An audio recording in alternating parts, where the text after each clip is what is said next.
2 वर्षापूर्वीच या फिल्मचं first day म्हणजे फुटेज रिलीज केलं गेलं होतं, जिथे फर्स्ट डे ऑफ शूटिंग होता आणि त्या फुटेजमधनंच लक्षात आलं होतं की या फिल्मचा कॅनव्हास खूप मोठा असणार आहे आणि असायलाच हवा, कारण सैराट नंतर नागराज मंजुळे मराठीमध्ये एक प्रोजेक्ट घेऊन येत आहेत. तो ग्रँजर असायलाच हवा आणि ते आपल्याला पुरेपूर ह्या टीजरमध्ये दिसतंय. व्हिज्युअली ही फिल्म खूप मोठी असणार आहे, याचा कॅनव्हास खूप मोठा असणार आहे. स्टोरी आपल्याला ऑलरेडी थोडीफार कळलेली आहेच, कारण जास्त डिटेल्स इंटरनेटवरही अवेलेबल नाहीये तशा पाहिल्या तर, की खाशाबा ज्यांनी इंडिपेंडन्स नंतर, स्वातंत्र्यानंतर आपल्या देशाला एक इंडिव्हिज्युअल ऑलिम्पिकमध्ये मेडल मिळवून दिलं होतं कुस्तीमध्ये.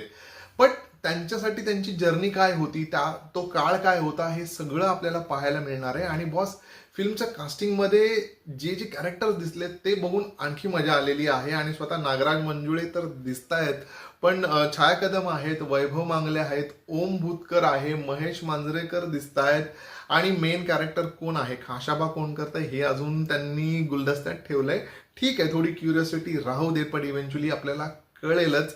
आणि मला वाटतं या व्यतिरिक्त अजूनही कॅरेक्टर्स असू शकतील फिल्ममध्ये, बट तात्पुरते एवढे कॅरेक्टर रिलीज केले गेलेत. गार्गी कुलकर्णी जी या फिल्मची लेखिका आहे, तीही या फिल्ममध्ये दिसते. त्यामुळे ओव्हरऑल एक अतिशय काय म्हणतात, जसं एखादं फिल्म आल्यानंतर आपल्याला वाटतं ना की ही खूप प्रॉमिसिंग फिल्म आहे किंवा ही फिल्म खूप चांगलं कलेक्शन करेल, बॉक्स ऑफिस गाजवेल, असाच खाशाबा हा प्रोजेक्ट वाटतोय. त्यामुळे बघायला मजा येणार आहे. मी खूप एक्साइटेड आहे. तुम्ही पाहिलाय का टीजर? नसेल पाहिला तर नक्की जाऊन पाहायचंय. आपल्या मराठी फिल्मचा टीजर आहे.